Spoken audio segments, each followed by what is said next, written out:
बच्चों, optical isomerism के आज के लेक्चर में हम लोग सबसे पहले सीखने वाले हैं कि कौन कौन से ऐसे कंडीशंस हैं जहां पर कोई मॉलिक्यूल ऑप्टिकल आइसोमेरिज्म शो कर सकता है। देखिए, अगर ऑप्टिकल एक्टिविटी शो करने की कंडीशन हो तो हम पहले डिस्कस कर चुके हैं। अगर किसी कंपाउंड को ऑप्टिकली एक्टिव होना है तो उसके लिए क्या होना चाहिए? मॉलिक्यूल एसिमेट्रिक होना चाहिए।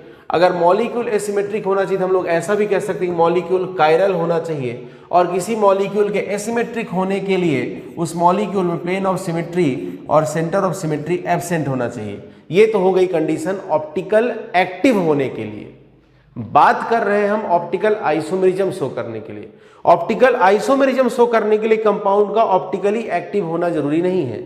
जैसे एग्जांपल ले लेते हैं, मान लीजिए हमने यहां पर CHO, इधर CHO, यहां पर HOH ले लिया। अब अगर हम यहां पर देखें तो ये एक प्लेन ऑफ सिमेट्री है। आप देख सकते हैं यहां से H का मिरर इमेज H, OH का मिरर इमेज OH, CHO का मिरर इमेज CHO है। प्लेन ऑफ सिमेट्री है। प्लेन ऑफ सिमेट्री हो गया तो इसका मतलब मॉलिक्यूल कैसा हो गया? सिमेट्रिक हो गया। मॉलिक्यूल सिमेट्रिक हो गया तो इसका मतलब ऑप्टिकली क्या हो गया? इनएक्टिव हो गया। मॉलिक्यूल कैसा हो गया? ऑप्टिकली इनएक्टिव हो गया। लेकिन अगर हम इस मॉलिक्यूल में के लिए दूसरा एक फॉर्म बनाए, ध्यान से देखिएगा, CHO यहां पर HOH ऐसा है, एक OH को पलट दीजिए। जैसे मान लीजिए मैं यहां पर ऐसे लिख दूं HOH और इधर लिख दूं OHH। अब इसमें देखिए ध्यान से, ये OH दोनों एक तरफ दिखाई दे रहे हैं जबकि यहां OH अपोजिट साइड में दिखाई दे रहे हैं। यहां पर कोई प्लेन ऑफ सिमेट्री नहीं है। ये इसका डायस्टीरियोमर है। ये आपस में क्या हो गए? ये हो गए आपस में डायस्टीरियोमर्स। ये क्या हो गया? आपस में डायस्टीरियोमर्स हो गए। और अगर हम इनकी बात करें तो ऑप्टिकली एक्टिव है, सॉरी ये ऑप्टिकली इनएक्टिव है। और अगर इसकी बात करें तो ऑप्टिकली एक्टिव है। ये ऑप्टिकली एक्टिव है। भाई यहाँ प्लेन ऑफ सिमेट्री है ही नहीं, यहाँ पर प्लेन ऑफ सिमेट्री नहीं है। ये हम पहले पढ़ चुके हैं, इसमें कुछ नया नहीं है। ये मीजो कंपाउंड है, ये ऑप्टिकली इनएक्टिव है। ये दोनों आपस में ऑप्टिकल आइसोमर्स हो गए। बात समझ में आया कि नहीं आया? तो यहां पर क्या हो गया? ये कंपाउंड की बात करें, ये कंपाउंड ऑप्टिकली इनएक्टिव है लेकिन ऑप्टिकल आइसोमेरिज्म शो करेगा। जैसे ये इसके साथ, ये दोनों आपस में एक दूसरे के क्या हो गए? ऑप्टिकल आइसोमर्स हो गए। तो यहां पर क्या हो गया? कभी भी क्वेश्चन में ये जरूर रीड करिएगा कि एग्जामिनर पूछ क्या रहा है, ऑप्टिकल एक्टिविटी शो करने की कंडीशन या ऑप्टिकल आइसोमेरिज्म शो करने की कंडीशन। ऑप्टिकल एक्टिविटी के लिए एक ही कंडीशन है। ऑप्टिकल एक्टिविटी के लिए एक ही कंडीशन है, मॉलिक्यूल एसिमेट्रिक होना चाहिए, मतलब plane of symmetry centre of symmetry absent होना चाहिए। लेकिन अगर ऑप्टिकल आइसोमेरिज्म बोला तो एक ऑप्टिकली इनएक्टिव कंपाउंड जैसे कि मीजो कंपाउंड, ये भी ऑप्टिकल आइसोमेरिज्म शो कर सकता है। एग्जाम्पल आपके सामने है। तो कभी भी ध्यान से सुनिए, फिर से रिपीट करता हूं, कभी भी क्वेश्चन में जरूर रीड करिएगा कि एग्जामिनर ऑप्टिकल एक्टिविटी की कंडीशन पूछ रहा है या फिर ऑप्टिकल आइसोमेरिज्म की कंडीशन पूछ रहा है। दोनों में डिफरेंस है, इसीलिए मैं इसको सेपरेट टॉपिक में पढ़ा रहा हूं आपको। चलिए, तो पहले ऐसा करिए, हेडिंग लिख लीजिए, conditions to show optical activity. Conditions to show optical activity. Point note करिएगा, फर्स्ट पॉइंट नोट करिएगा, एसिमेट्रिक मॉलिक्यूल्स ब्रैकेट में लिखिएगा chiral molecules, asymmetric molecules bracket में chiral molecules are optically active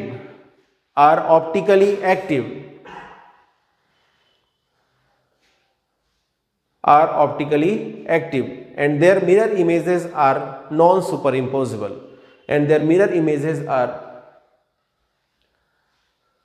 non-superimposable अब एसिमेट्रिक होने की कंडीशन क्या है वो भी हम पहले जानते हैं, तो लिख लीजिएगा second point, any molecule in which plane of symmetry and center of symmetry, any molecule in which plane of symmetry and center of symmetry are absent, any molecule in which plane of symmetry and center of symmetry are absent, any molecule in which plane of symmetry and center of symmetry are absent is asymmetric, asymmetric, bracket में chiral, bracket में chiral. Any molecule in which plane of symmetry and center of symmetry are absent is asymmetric or chiral and hence optically active, and hence optically active. ठीक है, अब लिखिएगा अगला heading, conditions to show optical isomerism, conditions to show optical isomerism, conditions to show optical isomerism. पहला condition देखिएगा, दुनिया के ऐसे सभी मॉलिक्यूल्स जिनके पास कायरल कार्बन होगा, जिनके पास चाहे एक कायरल कार्बन हो, 2 हो, 3 हो, 4 हो, 5 हो, 50 हो, फर्क नहीं पड़ता, दुनिया के सभी मॉलिक्यूल्स जिनके पास कायरल कार्बन होगा वो ऑप्टिकल आइसोमेरिज्म शो करेंगे.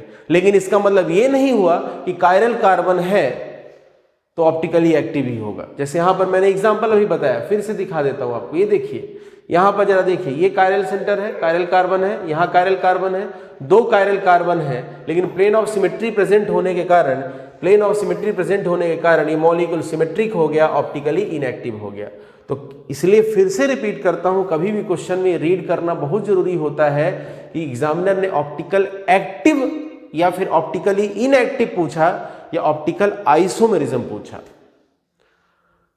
तो फिर रिपीट करता हूं, अगर ऑप्टिकल आइसोमेरिज्म पूछा जाए तो ध्यान रखिएगा, दुनिया के सभी मॉलिक्यूल्स जिनके पास कायरल कार्बन होगा वो सब के सब ऑप्टिकल आइसोमेरिज्म शो करेंगे. तो पॉइंट नोट करिएगा, all the molecules having chiral carbon, all the molecules having chiral carbon can show optical isomerism. All the molecules having chiral carbon can show optical isomerism. All the molecules having chiral carbon can show optical isomerism. Second condition देखते हैं. Second condition, जैसे मान लीजिए आपको ऐसा system दे दिया जाए, C double bond C, यहां पर ये 2 बॉन्ड, इधर 2 बॉन्ड, तो यहां पर बॉन्ड का इन्वायरमेंट कैसा होगा ये समझिएगा. जैसे जरा ध्यान से देखिए, यहां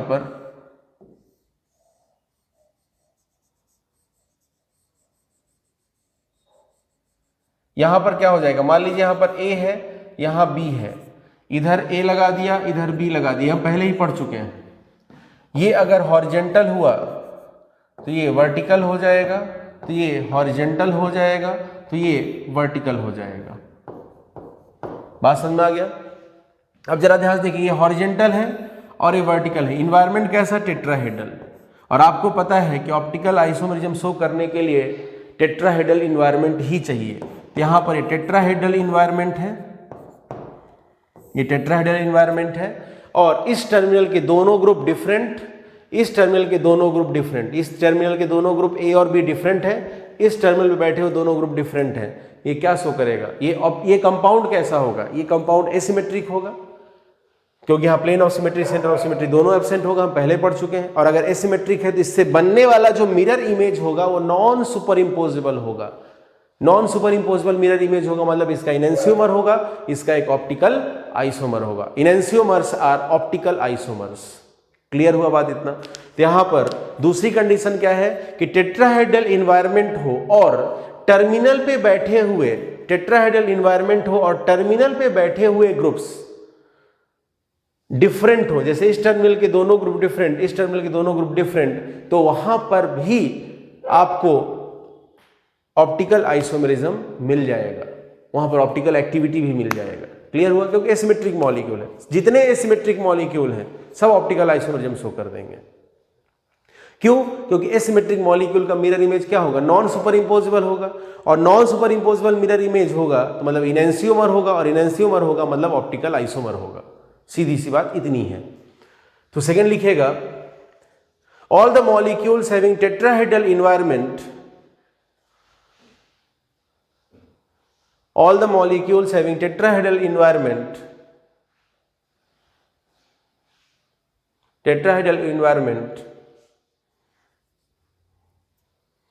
and different groups on terminal and different groups on terminal different groups on terminal different groups on terminal have axial chirality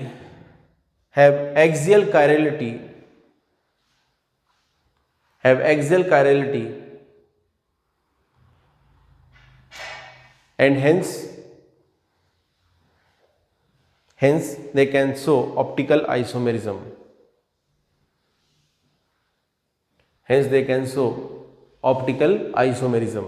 note करिए जल्दी से इस एग्जाम्पल को, वीडियो पॉज करके नोट करिएगा।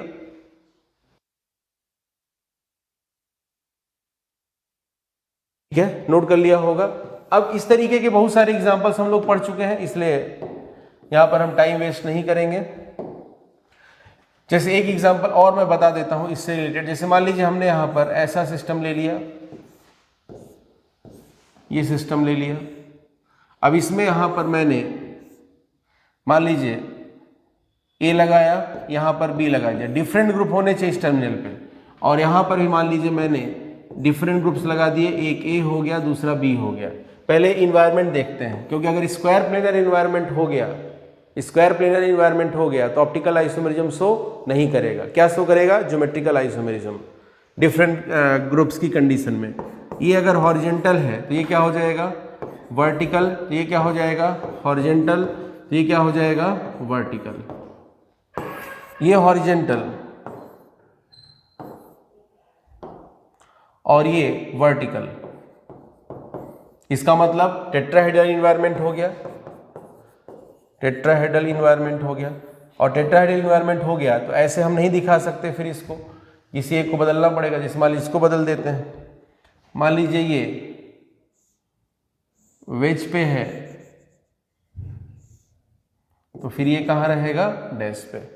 तो क्या हो गया? टेट्राहेड्रल इन्वायरमेंट है, इस टर्मिनल के दोनों ग्रुप डिफरेंट, इस टर्मिनल के दोनों ग्रुप डिफरेंट। यहाँ plane of symmetry absent, centre of symmetry absent, molecule asymmetric, optically active, mirror image non super impossible means enantiomer, optical isomerism बन गया। मतलब इसका एक non super imposable mirror image बनेगा, और non super imposable mirror image बनेगा इसलिए यहाँ पर ये वो इनएंसियोमर कहलाएगा। और जो इनएंसियोमर होते हैं ऑप्टिकल आइसोमर्स होते हैं, मतलब ये ऑप्टिकल आइसोमेरिज्म शो कर देगा। मतलब ये सेकंड केस हो गया एक्सियल कायरलिटी। क्लियर हुआ? जल्दी से इस एग्जांपल को भी नोट कर लीजिए वीडियो पॉज करके।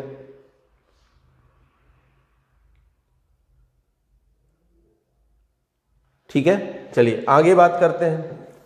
थर्ड कंडीशन, ये भी हम लोग पहले ही पढ़ चुके हैं। थर्ड कंडीशन, जैसे डीएनए अगर है तो इसमें भी हमने पढ़ा था हेलिकल कायरलिटी। तो ये मान लो 5 प्राइम है,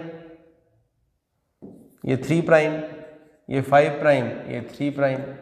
हेलिक्स है यहाँ पर, इसका जो मिरर इमेज होगा नॉन सुपर इम्पोजिबल होगा। मतलब डीएनए का जो दूसरा फॉर्म होगा वो non super imposable mirror image होगा। मतलब मान लो यहाँ पर इसका मिरर इमेज बनाओ, मान लो मैं इसका मिरर इमेज बना दूं तो non super imposable mirror image बनेगा। यहाँ जो आएगा वो non super imposable mirror image होगा।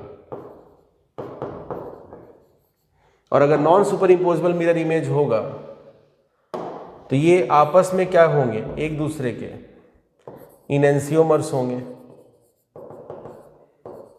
और इनएंसियोमर्स अगर होंगे तो इसका मतलब कि ये आपस में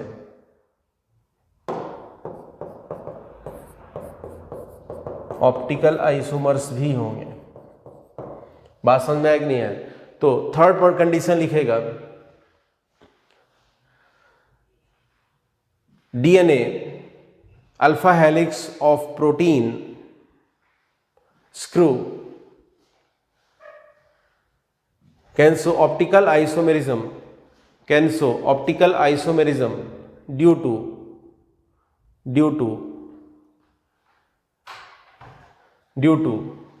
हेलिकल कायरलिटी। जल्दी से इसको भी नोट कर लीजिए वीडियो पॉज करके जल्दी नोट कर लीजिए। ठीक है, इसको नोट कर लिया होगा। अब नेक्स्ट एक बहुत ही इंपॉर्टेंट केस देखेंगे, ध्यान से समझिएगा। जैसे मान लीजिए आपको साइक्लोप्रोपेन दे दिया जाए और इसमें यहां पर दो डिफरेंट ग्रुप और यहां पर दो डिफरेंट ग्रुप लगा दिए गए। मान लीजिए यहां पर मिथाइल और हाइड्रोजन लगाया गया और ऐसे ही यहां पर दो डिफरेंट ग्रुप्स, एक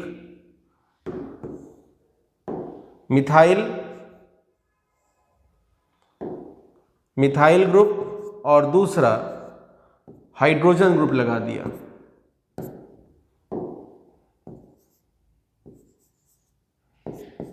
और ऐसे कर्ल करके दिखाया, इसका मतलब कि इस मिथाइल और हाइड्रोजन का पोजीशन डिफाइंड नहीं है फिलहाल के लिए। अब यहां पर हमारे पास दो केसेस बनेंगे, दो पॉसिबिलिटीज बनेंगी, ध्यान समझिएगा। एक पॉसिबिलिटी होगी जिसमें दोनों मिथाइल ग्रुप सेम साइड में हो। ध्यान से देखिएगा, दोनों मिथाइल ग्रुप सेम साइड में हो। जैसे यहां पर हमने क्या कर दिया, मिथाइल हाइड्रोजन सेम साइड में लगा दिया। दूसरी पॉसिबिलिटी बनेगी, यहां पर अपोजिट साइड में मिथाइल ग्रुप्स को लगा दिया जाए।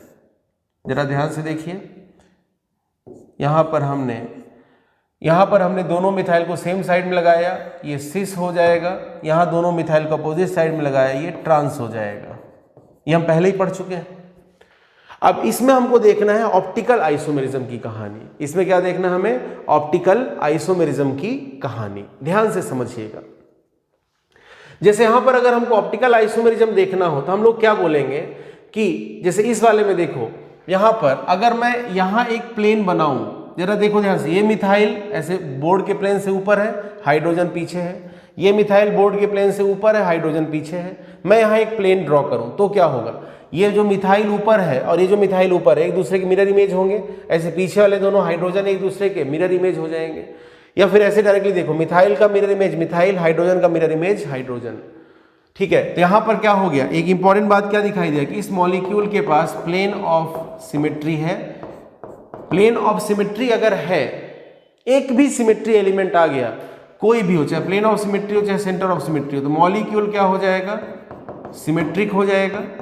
मॉलिक्यूल सिमेट्रिक हो जाएगा तो ऑप्टिकली इनएक्टिव हो जाएगा। ठीक है ना। जब ऑप्टिकली इनएक्टिव होगा तो इससे आप दूसरा कोई मिरर इमेज नहीं बना पाओगे। क्लियर हुआ बात इतना। अब आ जाते हैं इस पे, यहां पे बात करते हैं। इसमें अगर हम देखें तो यहां पर प्लेन ऑफ सिमेट्री एब्सेंट है, यहां पर सेंटर ऑफ सिमेट्री भी एब्सेंट है। कैसे, अभी देखेंगे। इसकी वजह से मॉलिक्यूल, यहां पर मैं नीचे लिखता हूं क्योंकि वहां पर मुझे आगे कुछ और लिखना होगा, मैं यहाँ नीचे लिखता हूं। मैं बोलूंगा इस मॉलिक्यूल के लिए कि यहां पर plane of symmetry absent, centre of symmetry absent, मतलब मॉलिक्यूल कैसा, एसिमेट्रिक हो गया। तो मॉलिक्यूल कैसा हो गया, ऑप्टिकली एक्टिव हो गया। और ऑप्टिकली एक्टिव हो जाएगा तो इसका जो मिरर इमेज होगा वो नॉन सुपर इम्पोजिबल होगा। तो यहाँ पर इसका एक जो मिरर इमेज बनेगा वो non super imposable mirror image होगा। तो यहाँ पर इसका मिरर इमेज बना देते हैं, मिथाइल हाइड्रोजन मिथाइल। क्लियर हुआ बात इतना। तो यहाँ पर अगर मैं इसको नंबरिंग दे देता हूँ, ध्यान से देखिएगा, मैं अगर इसको नंबरिंग दे देता हूँ, जैसे मैं इसको बोल देता हूँ 1, इसको बोल देता हूँ 2 और इसको बोल देता हूँ 3, तो यहां पर मैं क्या कह सकता हूं उसको समझिएगा। मैं यहां बोल सकता हूं कि जो 1 और 2 है, यहां पर मैं बोल सकता हूं कि जो 1 और 2 है ये ज्योमेट्रिकल आइसोमर्स है, सिस ट्रांस ज्योमेट्रिकल आइसोमर्स। जो ज्योमेट्रिकल आइसोमर्स होते हैं वो आपको पता है कि डायस्टीरियोमर्स होते हैं। ठीक है, तो मैं ऐसा भी कह सकता हूं कि 1 और 2 ज्योमेट्रिकल आइसोमर्स हैं और ये डायस्टीरियोमर्स हैं। ठीक है ना, वो मैं अभी समझा देता हूं, बाद में लिख दूंगा। 1, 2 ज्योमेट्रिकल आइसोमर्स है, सिस ट्रांस आइसोमर्स है और डायस्टीरियोमर्स है।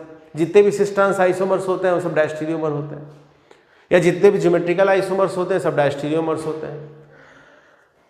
2 और 3 में क्या बोलेंगे? 2 और 3 एक दूसरे के non super imposable mirror images है, मतलब एक दूसरे के लिए इनेंसियोमर की तरह काम करेंगे। तो आपसे और 1 3 क्या हो जाएंगे? 1 3 अगेन ये सिस, ये ट्रांस, ये 1 3 क्या हो जाएंगे? डायस्टीरियोमर्स हो जाएंगे। तो आपसे किसी ने क्वेश्चन पूछा कि इसके कितने आइसोमर्स होंगे, इसके कितने आइसोमर्स होंगे, किसी ने पूछा इसके कितने आइसोमर्स होंगे, तो आपका आंसर होगा 3 स्टीरियो आइसोमर्स होंगे। 3 स्टीरियो आइसोमर्स होंगे। बात समझ में आया कि नहीं है? कैसे होंगे देख सकते हैं, 1 2 2 यहां पर हो जाएंगे ज्योमेट्रिकल आइसोमर्स और एक इस ज्योमेट्रिकल आइसोमर का मिरर इमेज। तो मैं इसको लिख देता हूं 1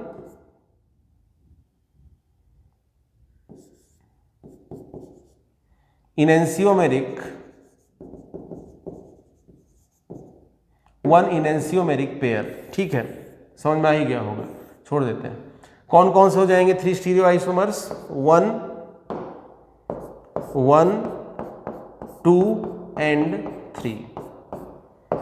अब ये मैं क्यों पढ़ा रहा हूं? आपसे एग्जामिनर ने सिंपल से ही क्वेश्चन पूछ लिया कि बताइए ये ऑप्टिकल आइसोमेरिज्म शो कर सकता है कि नहीं, ऐसा दे करके, तो आप बोलेंगे हाँ बिल्कुल कर सकता है। फिर बोला इसमें ये ऑप्टिकल आइसोमेरिज्म शो करेगा, ये नहीं करेगा, लेकिन ये कर जाएगा, इनेंसियोमर बना रहा है। ये हो गई बात यहां पर। अब जरा ध्यान से समझिएगा, यहां पर मैंने बोला कि इसमें सेंटर ऑफ सिमेट्री एब्सेंट होगा। तो एक बात समझिएगा, ट्रायंगल है ना, एक ट्रायंगल बनाना है आपको। ट्रायंगल में कभी भी आपको सेंटर ऑफ सिमेट्री नहीं मिल सकती, कभी भी नहीं मिल सकती। कैसे? ग्रुप ऑफ छोड़ दीजिए, मिथाइल हाइड्रोजन छोड़ दीजिए, दिमाग ही मत लगाइए, सिर्फ एक ट्रायंगल ले लीजिए। जैसे समझिएगा, ये सेंटर लिया, आप इस तरफ से जाएंगे तो आपको यहाँ पर कार्बन मिलेगा और इस तरफ जाएंगे तो आपको कुछ नहीं मिलेगा। एक तरफ गए, यहां पर आपको क्या मिला? कार्बन, और यहां कुछ नहीं मिला।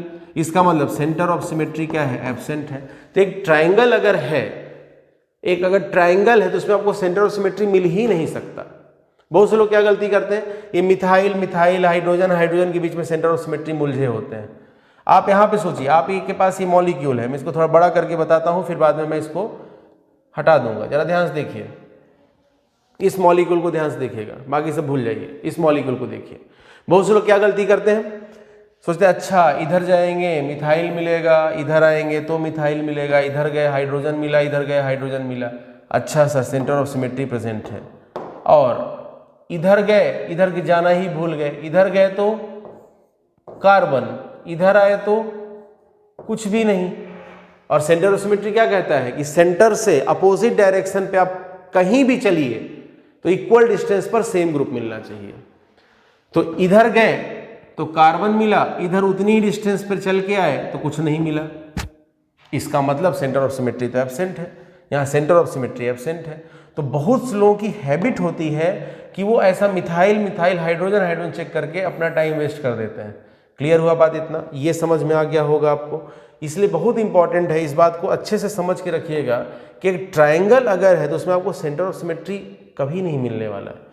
ठीक है, ट्रायंगल अगर है तो उसमें सेंटर ऑफ सिमेट्री आपको मिलने ही नहीं वाला है, तो उसमें टाइम वेस्ट करने की क्या जरूरत है? बात समझ में आया कि नहीं आया? तो ये यहां पर हो गया अपना 4th कंडीशन। तो नोट कर लीजिए जल्दी से, यहां पर इसको भी वीडियो पॉज करके नोट करिए जल्दी से।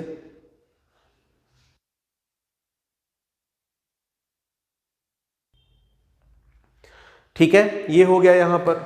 अब कई बार यहां पर इसमें और भी क्वेश्चंस बनते हैं रिंग के अंदर, उसमें से एक आध क्वेश्चन मैं करा देता हूं, जो भी अपना नंबर है 5 नंबर आएगा शायद। जैसे मान लीजिए आपको ऐसा दे दिया, एक रिंग दिया, इसमें यहां पर एक ग्रुप लगा दिया, मान लीजिए मिथाइल, इधर लगा दिया हाइड्रोजन, और फिर इसमें पूछ लिया ऑप्टिकल आइसोमेरिज्म। तो इसमें भी कायरल सेंटर चेक करना आना चाहिए। जैसे आप यहां पे देखिए ध्यान से, यहां पर गए, इस तरफ मिथाइल है, इधर हाइड्रोजन है, डिफरेंट ग्रुप। इस तरफ आइए, इस तरफ आपको ऐसे इसको सिमेट्रिकली बांट लीजिए, इसको यहां से आप सिमेट्रिकली ऐसे बांट लीजिए। तो इस तरफ जो मिल रहा है कार्बन कार्बन, इस तरफ जो मिल रहा है कार्बन कार्बन फिर ब्रिजिंग, इस तरफ जो मिला सेम वही इधर मिला, मतलब इस तरफ का ग्रुप और इस तरफ का ग्रुप आइडेंटिकल हो गया, मतलब यहाँ पर कायरल कार्बन नहीं है, कायरल कार्बन ही नहीं है, ठीक है ना। और बाकी कोई दूसरी कंडीशन है नहीं यहाँ पर कि टेट्राहेड्रल इन्वायरमेंट हो, टर्मिनल पे डिफरेंट ग्रुप हो, मतलब एक्सियल कायरलिटी की कंडीशन नहीं है, यहाँ पर हेलिकल कायरलिटी की कोई बात हो ही नहीं सकती, तो फिर यहाँ पर सीधा सीधा कायरल कार्बन नहीं है, ठीक है। तो यहाँ पर ऑप्टिक और साथ में यहाँ पर प्लेन ऑफ सिमेट्री वगैरह भी प्रेजेंट ही रहेगा, वो भी आप समझ ही सकते हैं। तो यहाँ पर ऑप्टिकल आइसोमेरिज्म की कोई बात हो नहीं सकती, ऑप्टिकल आइसोमेरिज्म शो नहीं करेगा और ये कंपाउंड ऑप्टिकली इनएक्टिव भी होगा, ठीक है। अब इसी में आपको ऐसा दे दिया, मैं इसलिए पढ़ा रहा हूँ, कई बार एग्जामिनर क्या करता है आपको धोखा दे देता है। जैसे मान लीजिए यहाँ मैंने लगा दिया मिथाइल, इधर लगा दिया हाइड्रोजन, और मान लीजिए मैंने यहाँ पर लगा दिया क्लोरीन, और फिर पूछा यहाँ पर बताइए, जरा ध्यान से देखिए, इसमें जरा ध्यान से देखिए, पहले इसको देखिए, इधर जाएंगे मिथाइल हाइड्रोजन, डिफरेंट है दोनों, ऐसे अलग अलग टाइप का सिंबल यूज करना है, अलग अलग ग्रुप के लिए अलग अलग सिंबल यूज करना है। यहाँ पर मिथाइल, यहाँ पर हाइड्रोजन, डिफरेंट हो गए। इस तरफ आए तो कार्बन, इसको ऐसे बांट लीजिए सिमेट्रिकली, यहाँ पर आए तो कार्बन कार्बन फिर क्लोरीन, इधर आए तो कार्बन कार्बन नहीं मिल रहा है, मतलब इधर का ग्रुप डिफरेंट, तो इस तरफ का ग्रुप अलग है और इस तरफ का ग्रुप अलग है। इसके लिए मान लीजिए मैंने ऐसा कोई सिंबल यूज कर लिया, तो ये मेरे लिए क्या हो जाएगा, कायरल सेंटर हो जाएगा कि नहीं, ये क्या हो जाएगा, कायरल सेंटर हो गया। बात समझ में आ गया। इसी तरीके से हमको एक बात और ध्यान रखना होगा, यहाँ देखिए इस क्लोरीन को देखिए, इस क्लोरीन से एक हाइड्रोजन जुड़ा होगा, इस क्लोरीन से जुड़े हुए ग्रुप्स, अलग कलर यूज कर रहा हूँ, ध्यान से देखिएगा, क्लोरीन और हाइड्रोजन हो गए। इसके ऐसे जाओ, यहाँ सिमेट्रिकली इसको बांटो, इधर जाओगे कार्बन कार्बन मिथाइल, इधर जाओगे कार्बन कार्बन मिलेगा, मतलब इधर का ग्रुप इस क्लोरीन के लिए और इस तरफ का ग्रुप इस क्लोरीन के लिए, यहाँ 3 टिक मार देता हूँ, डिफरेंट है, तो ये भी एक कायरल कार्बन हो गया, ये भी एक कायरल कार्बन हो गया। तो कायरल कार्बन हो गया तो ऑप्टिकल आइसोमेरिज्म शो करेगा। यहाँ 2 कायरल कार्बन है, 2 कायरल कार्बन है, ठीक है, तो ऑप्टिकल आइसोमेरिज्म तो शो करेगा ही, और ऑप्टिकल आइसोमेरिज्म शो करेगा तो इसका कोई ना कोई फॉर्म ऑप्टिकली एक्टिव जरूर रहेगा। बात समझ में आया ना, कोई ना कोई फॉर्म ऑप्टिकली एक्टिव जरूर आपको मिल जाएगा। आया समझ में नहीं आया, तो कई बार एग्जामिनर ऐसा कंडीशन भी आपके सामने पुट कर सकता है, ठीक है, तो इसको भी जल्दी से नोट कर लीजिए।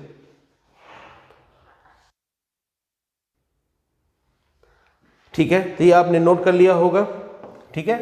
ऐसे भी क्वेश्चंस पूछे जा सकते हैं एग्जाम में, आपको चेक करना आना चाहिए। जैसे मान लीजिए एक एग्जांपल और ले लेते हैं, ठीक है, जैसे मान लीजिए आपको ऐसा दे दिया, ऐसा दे दिया, यहाँ पर क्लोरीन है, यहाँ पर मान लीजिए फ्लोरीन है। अब आपसे पूछा तो ये कायरल सेंटर है कि नहीं, पहचानना पड़ेगा। यहाँ पर देखो क्लोरीन, यहाँ पर देखो फ्लोरीन, इस तरफ जाओ, यहाँ पे ऐसे सिमेट्रिकली बांट लो पहले इसको, इधर जाओ कार्बन कार्बन डबल बॉन्ड के साथ है, इधर का ग्रुप ऐसा, इधर का ग्रुप डिफरेंट है कि नहीं, क्योंकि यहाँ सिंगल बॉन्ड के साथ है। तो मान लीजिए यहाँ के ग्रुप को मैंने ऐसे कुछ और सिंबल बना लेते, ऐसा सिंबल बना लिया, तो मतलब इस कार्बन के सराउंडिंग का एक ये ग्रुप, ये ग्रुप, ये ग्रुप, ये ग्रुप, चारों ग्रुप डिफरेंट है, मतलब यहाँ पर एक कायरल सेंटर है, ये कायरल कार्बन है, ठीक है, कायरल कार्बन है, तो ऑप्टिकल आइसोमेरिज्म शो करेगा। और आपको पता है ऑप्टिकल आइसोमेरिज्म शो करेगा, और अगर 1 कायरल कार्बन हो तो कंपाउंड डेफिनेटली एसिमेट्रिक होता है, ठीक है, और डेफिनेटली एसिमेट्रिक हो जाएगा। एक कायरल कार्बन होने पर कंपाउंड हमेशा ऑप्टिकली एक्टिव रहेगा, क्योंकि एसिमेट्रिक रहेगा हमेशा। ये मैं पहले ही आपको बता चुका हूं, इसलिए वापस से उसमें टाइम वेस्ट नहीं करेंगे, जल्दी से इसको भी नोट कर लीजिए, ठीक है, इसको नोट कर लिया होगा। अब हम लोग अगला पढ़ेंगे यहां पर pseudo chiral centre, pseudo chiral centre. देखिएगा, ध्यान समझिएगा, जैसे मान लीजिए कि हमने एक कार्बन लिया, इस कार्बन से यहाँ पर हाइड्रोजन लगा दिया, यहाँ पर मान लीजिए मैंने क्लोरीन लगा दिया, इस तरफ मैंने यहाँ पर CH double bond CH CH3 लगाया, और इस तरफ मैंने यहां पर CH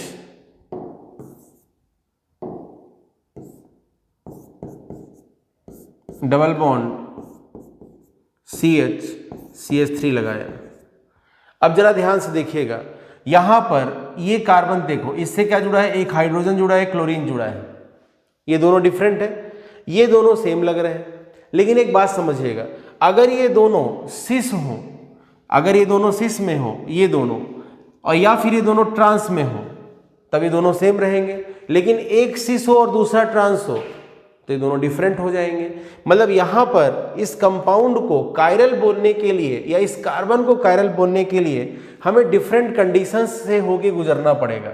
डिफरेंट कंडीशंस से मतलब क्या है, जैसे मान लीजिए ऐसा रहे, कार्बन हाइड्रोजन क्लोरीन, ये जो यहां पर ग्रुप है वो सिस पोजीशन पे रहे मान लीजिए,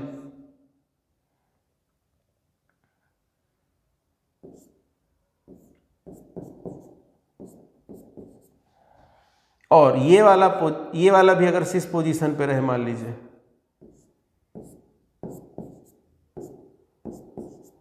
ठीक है, यहां पर ये सिस है और ये सिस है, तो क्या ये कायरल कार्बन बन पाएगा? नहीं बन पाएगा। मान लीजिए यहां पर ऐसा रहे,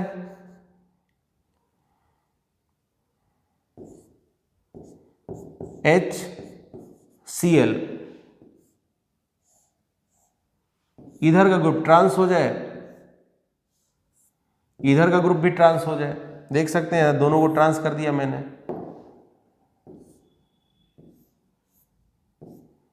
ठीक है।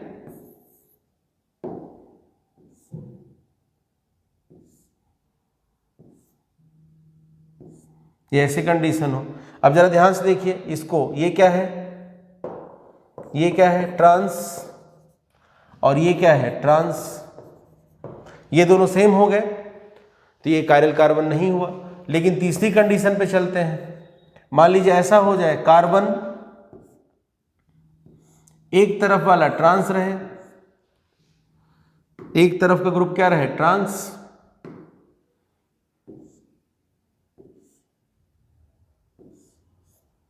और दूसरी तरफ का ग्रुप रहे सिस, hydrogen chlorine.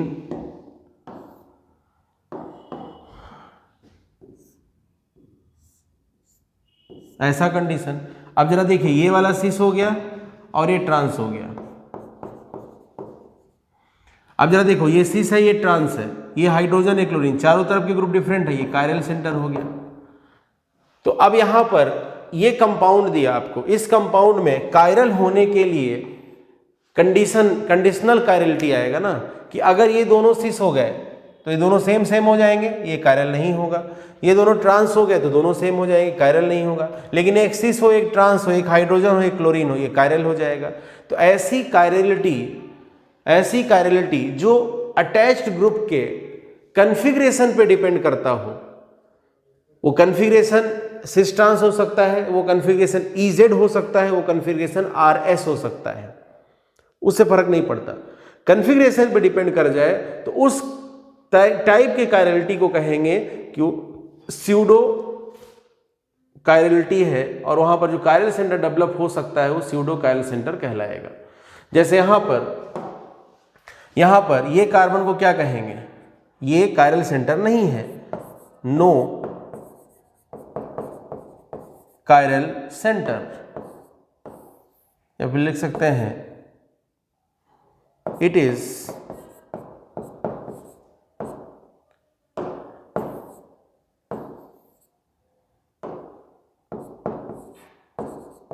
Is not a chiral centre.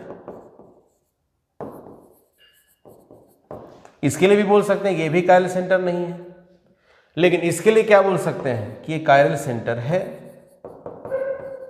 ये कायरल सेंटर है। तो मॉलिक्यूल एक ही है, लेकिन इन तीन पॉसिबिलिटीज में से इन दोनों पॉसिबिलिटी में कायरल सेंटर नहीं डेवलप हुआ। अब जैसे इस क्वेश्चन में आपसे पूछ सकता है कि इसके कितने स्टीरियो आइसोमर्स बनेंगे, इस मॉलिक्यूल के कितने स्टीरियो आइसोमर्स बनेंगे, तो ये कायरल सेंटर नहीं है इसके पास, तो क्या इसका मिरर इमेज जो बनेगा एक ही कायरल सेंटर की कहानी चल रही ना अभी, तो दो कायरल सेंटर तो है नहीं यहाँ पर। तो जो इसका मिरर इमेज बनेगा वो नॉन सुपर इम्पोजेबल होगा, नहीं सर सुपर इम्पोजेबल होगा, मतलब इसमें एनेंशियोमर का कोई खेल नहीं। दूसरा सिमेट्रिक मॉलिक्यूल हो गया, दूसरा कोई पॉसिबिलिटी नहीं। ये सिमेट्रिक मॉलिक्यूल हो गया, दूसरी कोई पॉसिबिलिटी नहीं। लेकिन एक कायरल सेंटर है और एक ही कायरल सेंटर है, और मैंने क्या सीखा, अगर कायरल सेंटर रहा, अगर कायरल सेंटर रहा तो उस केस में क्या होगा, उसका एक मिरर इमेज भी बनेगा। तो यहाँ पर क्या हो जाएगा, इसका एक मिरर इमेज भी बनेगा। तो पूछा जाए इसमें कितने आइसोमर्स हो जाएंगे, तो एक ये हो जाएगा जिसमें दोनों सिस हो, एक हो जाएगा जिसमें दोनों ट्रांस हो, एक हो सकता है एक सिस ट्रांस हो और उसका एक मिरर इमेज हो जाएगा। तो टोटल कितने हो जाएंगे, 4। आया समझ में नहीं आता, ऐसा क्वेश्चन भी पूछा जा सकता है। तो पॉइंट नोट करिएगा जल्दी से, पॉइंट नोट करिएगा जल्दी से। Chirality, chirality, chirality which depends on the configuration of chirality which depends on the configuration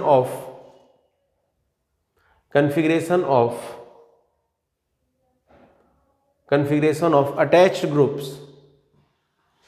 chirality which depends on the configuration of attached groups is called pseudo-chirality, is called pseudo-chirality, and chiral center related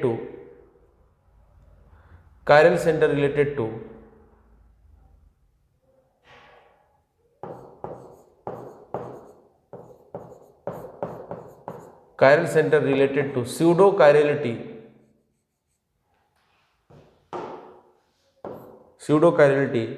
is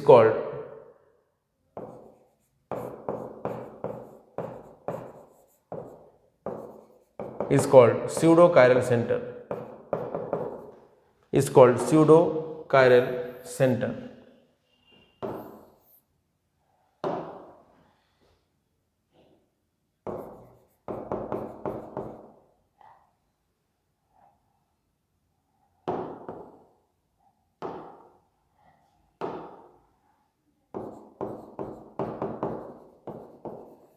यहाँ पर क्या होगा, इसके पास chiral centre है और एक ही chiral centre है, तो सिमेट्रिक होगा, तो इसका जो मिरर इमेज होगा नॉन सुपर इम्पोजेबल होगा, इसलिए मैंने यहाँ लिख दिया non super imposable mirror image.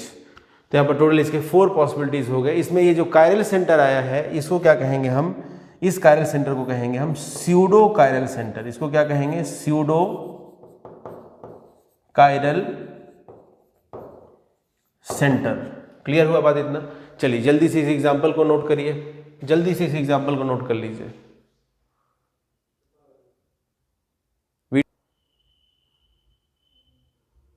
ये हो गया यहाँ पर स्यूडो कायरल सेंटर का खेल। अब इसमें एक और एग्जांपल लेते हैं। जैसे मान लीजिए हमने यहाँ पर ऐसा लिया, ध्यान से देखिएगा।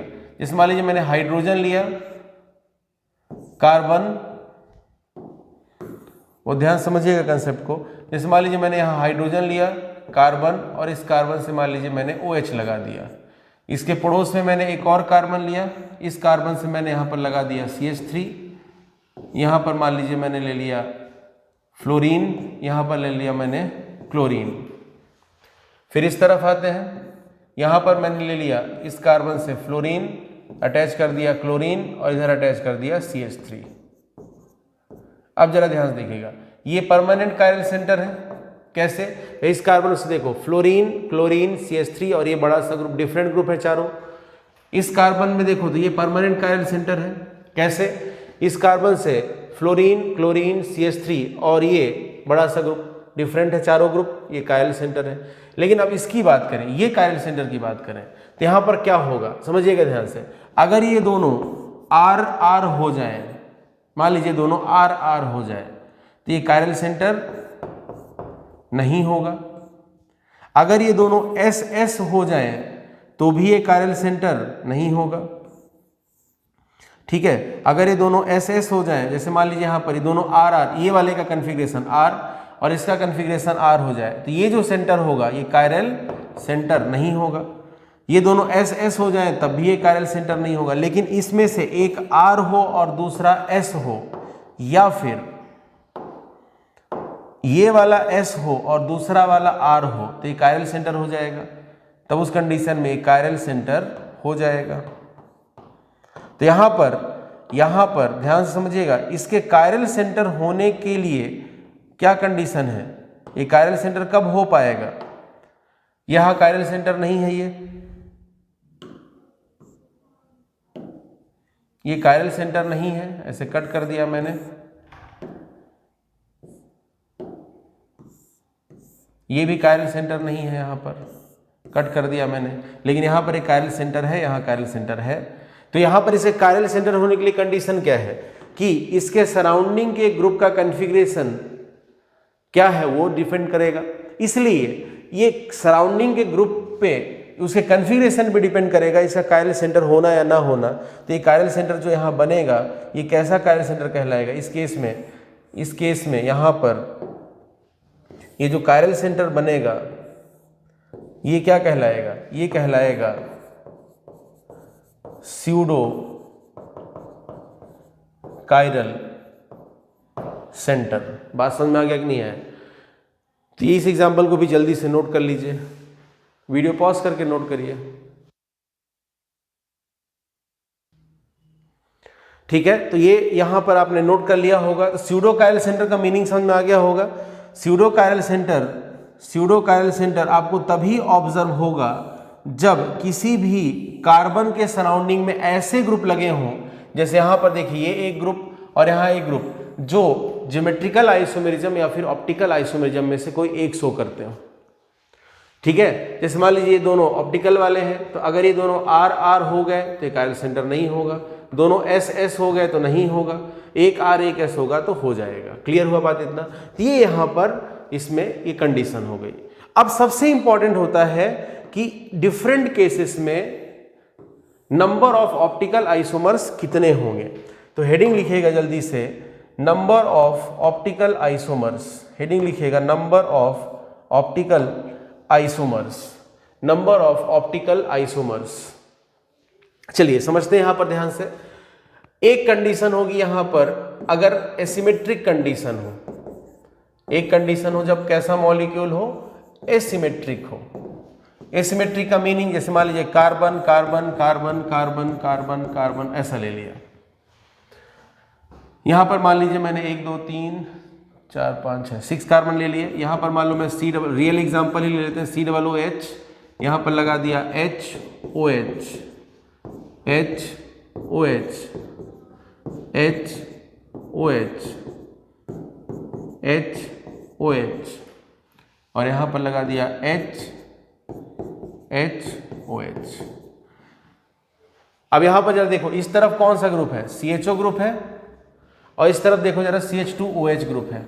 डिफरेंट ग्रुप्स है, डिफरेंट ग्रुप है तो डिफरेंट तरीके से दिखा देते हैं। यहां पर ये CH2OH ग्रुप है, डिफरेंट ग्रुप्स है, एसिमेट्रिक कंडीशन है। ये कायरल कार्बन, ये कायरल कार्बन, ये कायरल कार्बन, ये कायरल कार्बन, 4 कायरल कार्बन है। तो यहां N का वैल्यू हो जाएगा 4। कायरल सेंटर कितने हैं? 4। इसमें जब एसिमेट्रिक कंडीशन होगी तो कभी भी आपको मीजो कंपाउंड नहीं मिल सकता। अगर एसिमेट्रिक कंडीशन, अरे सोचो मीजो कंपाउंड कब मिलता है? जब दो या उससे ज्यादा कायरल सेंटर्स हो और प्लेन ऑफ सिमेट्री या सेंटर ऑफ सिमेट्री में से कोई एक सिमेट्री एलिमेंट प्रेजेंट हो। तो प्लेन ऑफ सिमेट्री या सेंटर ऑफ सिमेट्री प्रेजेंस होने के लिए सिमेट्रिक कंडीशन होना चाहिए ना।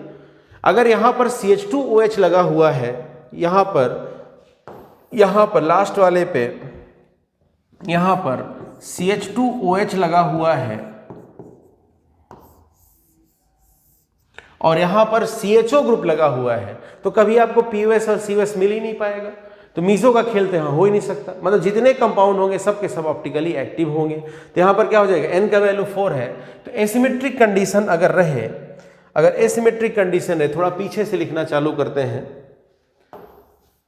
हेडिंग लिख लिया होगा आपने, number of optical isomers, number of optical isomers. Heading नहीं लिखा है तो लिख लीजिए जल्दी से, नंबर ऑफ ऑप्टिकल आइसोमर्स। इसमें फर्स्ट केस है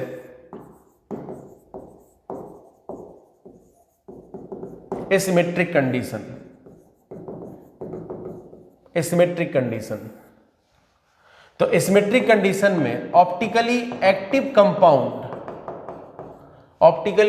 कंपाउंड होंगे हमेशा 2 पावर n। कितने होंगे? 2 पावर n, जैसे ज्योमेट्रिकल में होता था, total geometrical isomers 2 power n। Asymmetric condition में ऑप्टिकली इनएक्टिव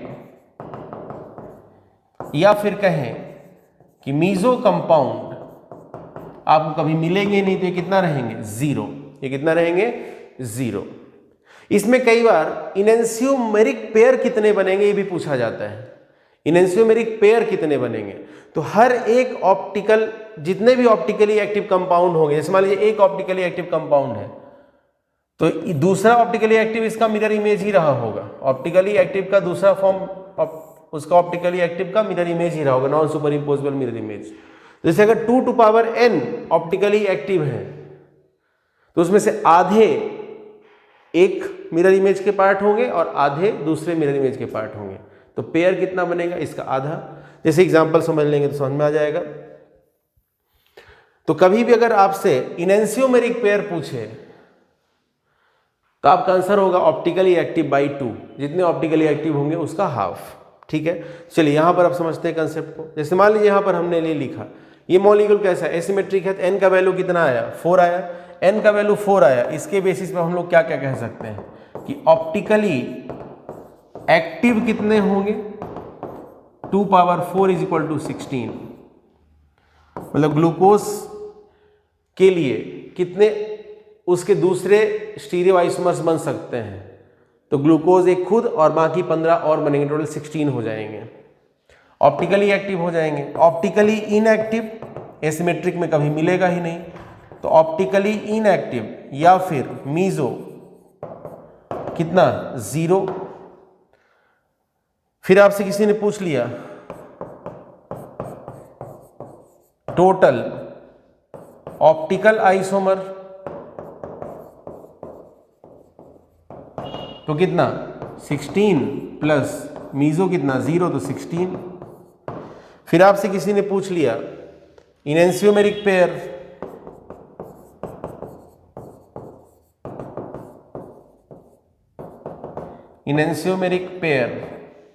तो कितना हो जाएगा? जितने ऑप्टिकली एक्टिव हैं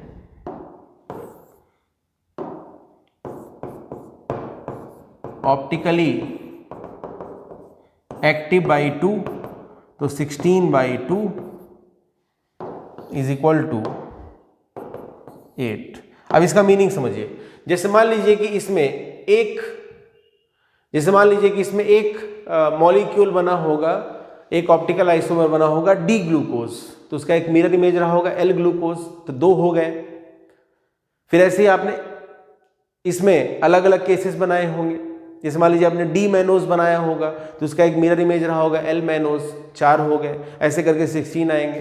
तो 16 में से 8 एक होंगे और 8 उनसे बनने वाले मिरर इमेजेस होंगे, टोटल जाके 16 आएगा। क्लियर हुआ बात इतना? तो कभी भी अगर आपसे ये पूछे कि इनेंशियोमेरिक पेयर कितना बनेगा, तो एक ही लाइन का आंसर है, जितने ऑप्टिकली एक्टिव होंगे उसका हाफ कर दीजिएगा, इनेंशियोमेरिक पेयर आ जाएंगे। 8 इनेंशियोमेरिक पेयर्स होंगे। क्लियर हुआ? आया समझ में? अब इसमें एक और बात, ये हो गए ऑप्टिकल इनएक्टिव। और अगर किसी ने पूछ लिया टोटल ऑप्टिकल आइसोमर्स, तो आपका आंसर क्या जाएगा? 2 power n plus 0 is equal to 2 power n, ये हो जाएगा। और इसके अलावा एक और, फिर से वही चीज लिख रहे हैं अपन। किसी ने पूछा इनेंशियोमेरिक पेयर कितने, तो ऑप्टिकली एक्टिव बाई 2। इसमें ये अलग अलग टाइप के डिफरेंट क्वेश्चंस बन सकते हैं। ठीक है, जल्दी से फर्स्ट लिखिएगा एसिमेट्रिक कंडीशन। फर्स्ट लिखिएगा एसिमेट्रिक कंडीशन। अब फॉर्मूला लिखना चालू करिए। Optically active is equal to 2 power n।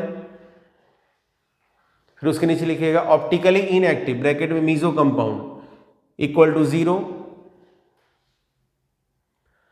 फिर उसके नीचे लिखिएगा टोटल ऑप्टिकल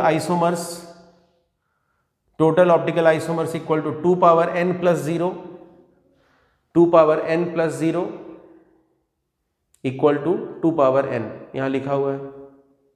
फिर उसके नीचे लिखेगा enantiomeric pair is equal to optically active by 2, enantiomeric pair equal to optically active by 2, optically active by 2, ठीक है। फिर उसके बाद ये नोट कर लीजिए कंडीशन, यहां n इक्वल टू 2 है और कंडीशन कैसा है, एसिमेट्रिक।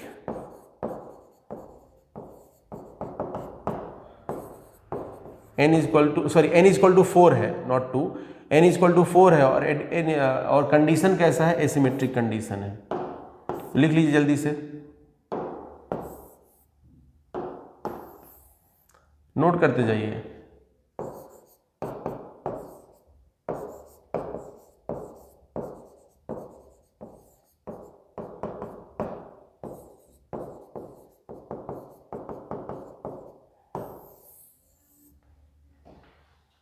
ठीक है, यहां पर मैंने लिख दिया n equal to 4 asymmetric condition. इससे होता क्या है कि आपको पता चल जाता है कि कौन सा फॉर्मूला है, कौन सा कंसेप्ट अप्लाई करना है। ठीक है, चलिए जल्दी से स्ट्रक्चर बनाइए, फिर नोट करिए, वीडियो पॉज करके नोट कर लीजिए।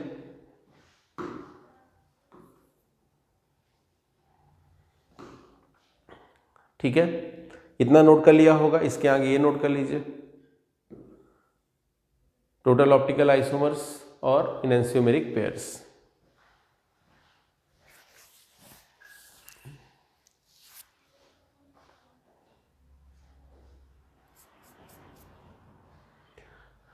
ठीक है, नोट कर लिया होगा।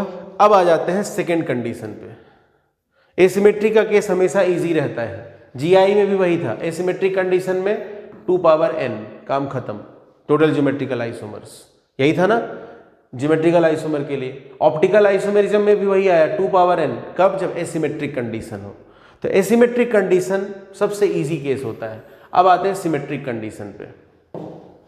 सिमेट्रिक कंडीशन में जैसे ज्योमेट्रिकल आइसोमेरिज्म में 2 केसेस बने थे, ऐसे यहां पर 2 केसेस बनेंगे। सिमेट्रिकल कंडीशन के यहां पर भी 2 केसेस बनेंगे। एक होगा n का वैल्यू इवन नंबर हो, और दूसरा केस बनेगा n का वैल्यू क्या हो, ऑड नंबर हो। n क्या है, नंबर ऑफ कायरल सेंटर्स है, वो आप समझ ही रहे हैं। अब जरा समझिएगा, मैंने तरीका क्या सिखाया था। मैंने तरीका सिखाया था कि 2 पावर एक बार करना पड़ेगा, 2 के पावर में एक बार करना पड़ेगा, n में से 1 माइनस करके 2 डिवाइड करिए। और एक केस हो सकता है कि 2 पावर में से पहले n में से 2 डिवाइड कर दीजिए, फिर 1 से माइनस करिए। ऐसा कुछ सिखाया था मैंने, याद होगा आपको, जीआई के टाइम पर 2 केसेस मैंने सिखाए थे। एक बोला था कि पहले -1 कर दीजिए, n में से -1 कर दीजिए, फिर 2 से डिवाइड करिए। और दूसरा क्या बताया था, पहले 2 से डिवाइड कर दीजिए, फिर -1 करिए। कब कौन सा आएगा, अगर मान लीजिए ऑड नंबर होगा, ऑड नंबर होगा, मान लीजिए कि 5, ऐसा किया 5/2 कितना हो गया, 2.5 -1 1.5, फ्रैक्शनल आ गया, मतलब ऑड नंबर में कंसेप्ट नहीं लगेगा। तो क्या करेंगे, अगर ऑड नंबर होगा तो उसको इवन बनाना पड़ेगा, और इवन बनाने के लिए क्या करेंगे, 1 से पहले माइनस कर देंगे। तो ऑड नंबर के केस में क्या आएगा, n-1/2, ऐसा कुछ केस बनेगा, और इवन नंबर के केस में n/2 -1 वाला केस बनेगा। इतना क्लियर हो गया कि नहीं हो गया। तो पहले तो ये होना चाहिए ना, कई बार कंफ्यूजन होता है कि -1 करके 2 से कब डिवाइड करना है, और 1 माइनस करके 2 से। एक केस बनेगा कि आप पहले n-1 कर लीजिए, फिर 2 से डिवाइड करिए, और एक केस बनेगा n में से 2 डिवाइड कर लीजिए, फिर -1 करिए। तो ये वाला केस कब बनेगा, जब आप पहले n में से 1 माइनस कर लेंगे और फिर 2 से डिवाइड करेंगे। ये तब बनेगा जब ऑड नंबर हो, और ये तब बनेगा जब इवन नंबर हो। आप सोचिए, even number divide by 2 even number ही रहेगा ना, तो इवन नंबर के केस में ये आएगा। क्लियर हो गया बात इतना। अब सबसे इंपॉर्टेंट बात यहां पर है ऑप्टिकली एक्टिव आइसोमर्स। सबसे इंपॉर्टेंट है ऑप्टिकली एक्टिव आइसोमर्स, कि ऑप्टिकली एक्टिव कितने बनेंगे। Optically active is equal to optically active is equal to तो सबसे पहले हमको ये समझना है कि दोनों में से कहां पर नंबर ऑफ आइसोमर्स कम बनेंगे, वो समझना जरूरी है। तो उसके लिए जरा मैं पीछे के एक एग्जाम्पल में जाता हूं, जरा ध्यान से देखिएगा। एक पीछे का एग्जाम्पल जानना बहुत जरूरी है, तो आपको पूरी कहानी समझ में आ जाएगी। ये वाला एग्जाम्पल जरा ध्यान समझिएगा, इसमें जो काम की चीजें नहीं वो मैं हटा देता हूं थोड़ी देर के लिए।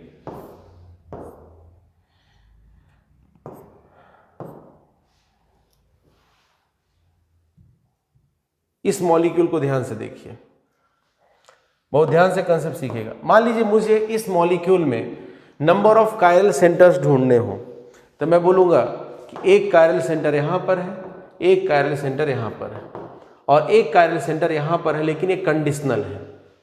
ये कंडीशनल है, सिमेट्रिक कंडीशन है। जरा ध्यान से देखो, CH3 उधर CH3, इधर CFCl, इधर CFCl, और यहां पर सेंटर पे आ गया। ये सिमेट्रिक कंडीशन है। सिमेट्रिक कंडीशन में जब ये यहां पे ऐसा कंडीशन मिले, ये वाला कंडीशन जरा ध्यान से देखिएगा, तो ये वाला कायरल सेंटर कंडीशनल होगा, स्यूडो कायरल सेंटर होगा, ये स्यूडो कायरल सेंटर होगा, स्यूडो कायरल सेंटर होगा। तो उससे होगा क्या? स्यूडो कायरल सेंटर होगा तो उससे होगा क्या? इसमें ऐसे केसेस भी होंगे जब ये कायरल सेंटर की तरह काम नहीं कर रहा होगा। कब? ये दोनों अगर R है या फिर ये दोनों S है तो ये कायरल सेंटर की तरह काम नहीं कर रहा होगा। अगर ये R और ये S है तब ये कायरल सेंटर की तरह काम कर रहा होगा। मतलब इसका कायरल सेंटर होना या नहीं होना कंडीशनल है। अब वहीं पर ऐसा एज्यूम करिए, वहीं पर ऐसा एज्यूम करिए कि ये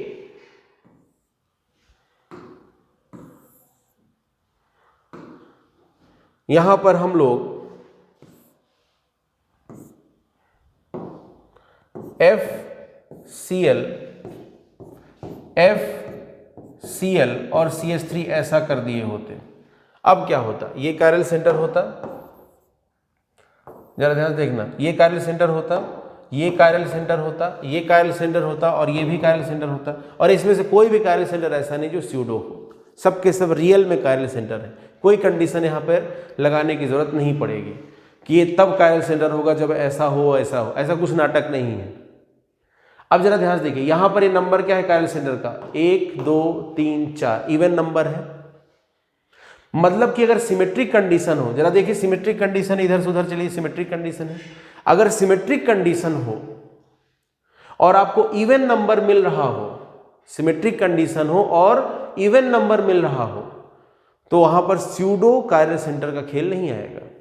लेकिन अगर, अब दूसरा केस पे फिर चलते हैं, यहां पर मान लीजिए मैंने CH3 लगा दिया, सिमेट्रिक कंडीशन हो, सिमेट्रिक कंडीशन हो और ऑड नंबर हो, जैसे देखिए यहां एक कायरल सेंटर, एक यहां कायरल सेंटर, एक कायरल सेंटर यहां पर, तो ऑड नंबर के केस में जो मिड पे आएगा वो chiral centre pseudo chiral centre होगा सिमेट्रिक की कंडीशन में। और जब स्यूडो कायरल सेंटर होगा तो इसका मतलब कुछ ऐसे केसेस हो रहे होंगे जहां पर वो कायरल सेंटर की तरह काम नहीं कर रहा होगा। तो क्या कंसेप्ट सीखा आपने कि अगर आपको सिमेट्रिक कंडीशन में ऑड नंबर में कायरल सेंटर्स मिल रहे हो, जैसे यहाँ n का वैल्यू कितना है, नंबर ऑफ कायरल सेंटर कितने हैं, 3 है। अगर आपको सिमेट्रिक कंडीशन में ऑड नंबर में कायरल सेंटर्स मिल रहे हो, फिर रिपीट करता हूं, सिमेट्रिक कंडीशन जरा देखो, सिमेट्रिक है CH3 CH3 CFCl CFCl और बीच में आ गया ये। सिमेट्रिक कंडीशन में अगर ऑड नंबर में कायरल सेंटर्स मिल रहे हो, जैसे 1 2 3 ऑड नंबर में कायरल सेंटर्स मिल रहे होंगे, तो वहां पर आपको बीच वाले में स्यूडो कायरल सेंटर मिलेगा, जिसकी वजह से कुछ ऐसे केसेस क्रिएट होंगे जहां वो कायरल सेंटर की तरह काम नहीं कर रहा होगा, और इस वजह से ऑप्टिकली एक्टिव आइसोमर्स का नंबर कम हो जाएगा। क्लियर हुआ बात इतना? तो अब हमने कंसेप्ट जो सीखा उसको अप्लाई करेंगे, जरा ध्यान से समझिएगा। ये बहुत इंपॉर्टेंट कंसेप्ट है, बहुत से लोग इस कंसेप्ट को नहीं समझ पाते और फिर फॉर्मूला रट्टा मारते हैं। अब यहां पे आ जाते हैं, सिमेट्रिक कंडीशन हो, सिमेट्रिक कंडीशन हो तो अगर n का वैल्यू ऑड नंबर है, अगर n का वैल्यू ऑड नंबर है तो यहां पर स्यूडो कायरल सेंटर की पॉसिबिलिटी जरूर आएगी, और स्यूडो कायरल सेंटर आने से ऑप्टिकली एक्टिव आइसोमर्स का नंबर कम हो जाएगा। तो अब जरा ध्यान से सुनिएगा, दोनों केसेस में हम लिखेंगे 2 पावर n-1 2 पावर n-1। दोनों केसेस में लिखेंगे, लेकिन यहां पर साथ में एक और लिखेंगे -2 पावर n-1/2। इतने कम हो जाएंगे due to pseudo chiral centre. आया समझ में कि नहीं आया? तो ऑड केसेस में ऑप्टिकली एक्टिव कम होंगे। क्यों कम होंगे? कारण पता चल गया। इसलिए यहां देखिए, अब रटेंगे कैसे फॉर्मूला को? देखिए एक्चुअल में तो फॉर्मूला रटना ही है, पर थोड़ा दिमाग लगा के रटेंगे तो कंफ्यूजन कम होगा। ऑड के केस में यहां पर, जैसे मान लीजिए यहां पर हमने ले लिया CH3, यहां एग्जाम्पल लेके चलते हैं साथ में तो और अच्छा रहेगा।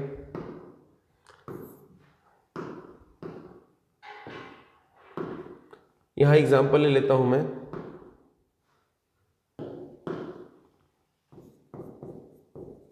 CH3 CH3, यहां पर ले लिया मैंने FCl FCl, ये कायरल सेंटर, ये कायरल सेंटर, ये कायरल सेंटर, ये 3 कायरल सेंटर हो गए।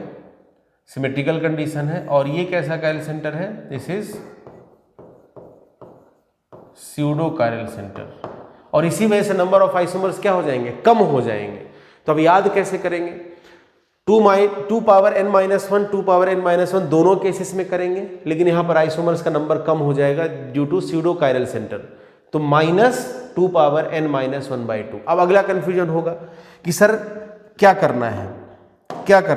2 के ऊपर जो पावर लगाना है उसमें पहले 2 से डिवाइड करके -1 करना है, या फिर -1 करके 2 से डिवाइड करना है? तो कॉमन सेंस की बात है, पहले पढ़ चुके। ऑड नंबर है तो क्या करेंगे? पहले -1 करेंगे, बाद में 2 से डिवाइड करेंगे। ज्योमेट्रिकल आइसोमेरिज्म के केस में ही मैंने सिखा दिया था ये कंसेप्ट आपको। ऑड नंबर है तो क्या करेंगे? पहले -1 करेंगे, फिर 2 से डिवाइड करेंगे।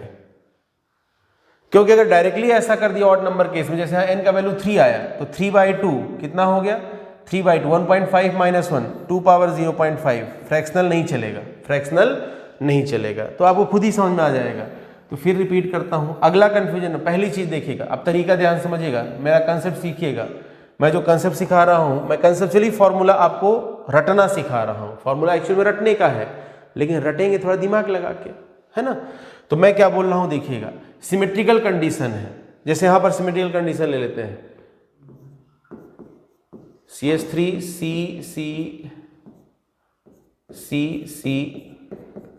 CH3 FCl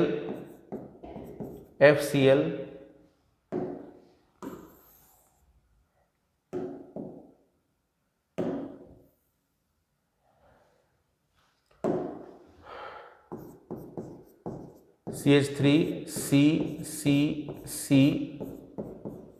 CH3, सॉरी एक और लेना पड़ेगा, CH3 FCl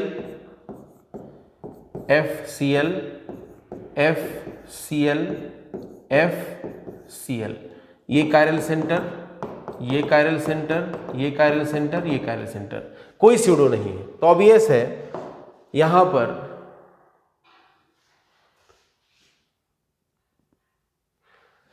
पर इस केस में कोई स्यूडो कायरल सेंटर नहीं है। तो यहां पर क्या होगा? नंबर ऑफ ऑप्टिकली एक्टिव ज्यादा मिलेंगे, यहां पर नंबर ऑफ ऑप्टिकली एक्टिव कम मिलेंगे। ठीक है ना?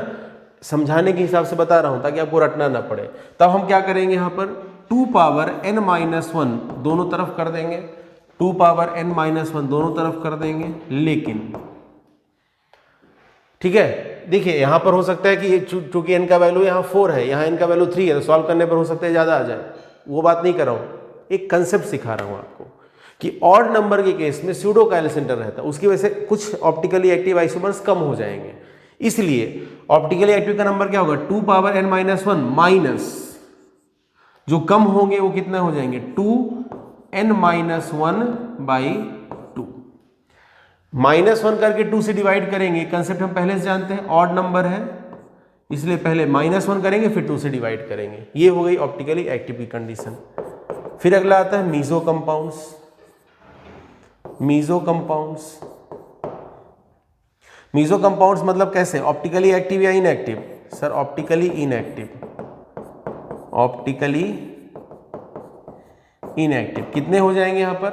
अब जरा इवन नंबर है ना, तो क्या करेंगे, इवन नंबर है ना तो पहले 2 से डिवाइड करेंगे फिर -1 करेंगे, तो यह आ जाएगा n/2 -1। कितना हो जाएगा? n/2 -1। और यहां पर क्या हो जाएगा मीजो का नंबर, मीजो कंपाउंड्स या फिर ऑप्टिकली इनएक्टिव कंपाउंड्स। यहां क्या करेंगे, पहले ऑड नंबर है ना तो पहले -1 करेंगे फिर 2 से डिवाइड करेंगे, तो 2 पावर n-1/2 कितना, 2 पावर, ऑड नंबर है ना तो पहले क्या करेंगे 1 माइनस कर देंगे फिर 2 से डिवाइड करेंगे। ये हो गया यहां पर।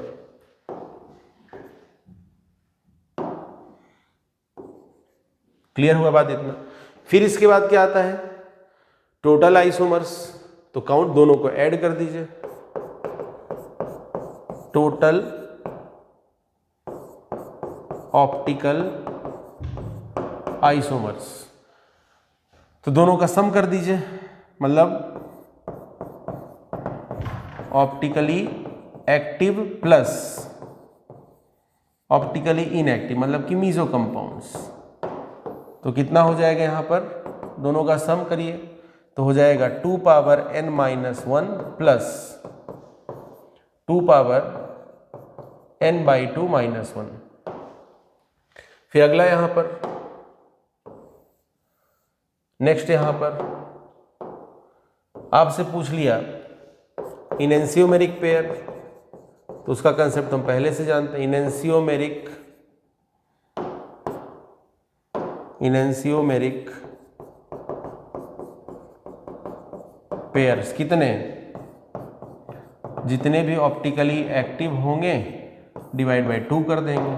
अब इधर आ जाते हैं, ये हो गया। अब अगर यहां पर पूछ लिया जाए टोटल ऑप्टिकल आइसोमर्स, तो क्या करेंगे, optically active plus meso compounds, तो कितना हो जाएगा, दोनों का सम करिएगा। तो जरा ध्यान से देखिए, जरा ध्यान से देखिए,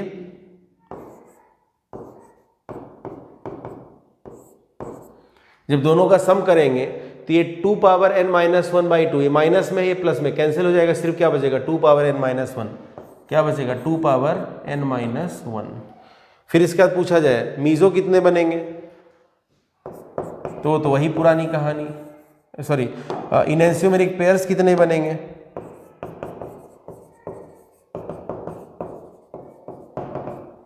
इनेंशियोमेरिक पेयर्स, तो आपका आंसर क्या जाएगा, ऑप्टिकली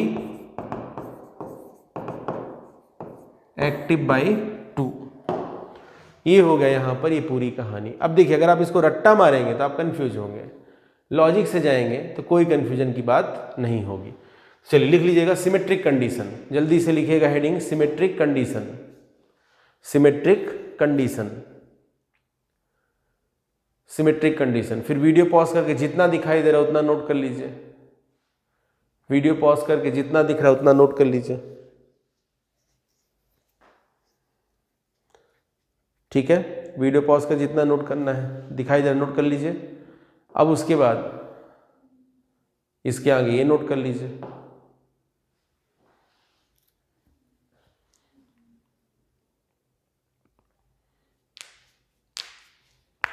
ठीक है, नोट कर लिया होगा आप लोगों ने। अब हम लोग क्या करेंगे, जो एग्जाम्पल्स थे उसके लिए आप लोग सॉल्व कर सकते हैं। जैसे हमने ये एग्जाम्पल लिया था, हमने ये एग्जाम्पल लिया था CH3, या खुद से सॉल्व कर सकते हैं, है ना, कोई बड़ी बात नहीं है। तो आप खुद से ट्राई कर लीजिएगा दोनों केसेस में। मैं बस दोनों के लिए n का वैल्यू लिख देता हूं, बाकी आप कैलकुलेशन खुद से भी करेंगे तो ज़्यादा अच्छा रहेगा, आप ज़्यादा सीखेंगे, ठीक है ना। जैसे इस वाले केस में यहाँ पर कायरल सेंटर का नंबर कितना है, टोटल 4, तो आप इसके अकॉर्डिंग वैल्यू पुट करके सॉल्व करेंगे। और यहाँ पर कायरल सेंटर का नंबर कितना है 3। ध्यान रखिएगा काउंटिंग में स्यूडो कायरल सेंटर को भी काउंट करना होता है, क्योंकि उसको हम फॉर्मूला में कंसीडर कर रहे हैं कि उसकी वजह से कम हुआ है ऑप्टिकली एक्टिव इतना, ठीक है ना। तो अपन यहाँ पर n=3 के लिए फिर सॉल्व कर लेंगे। तो दोनों मॉलिक्यूल्स फिर से ड्रॉ करेंगे आप और आप इसको सॉल्व कर लेंगे। बात समझ में आ गया। ये हो गया यहाँ पर नंबर ऑफ ऑप्टिकल आइसोमर्स की बात।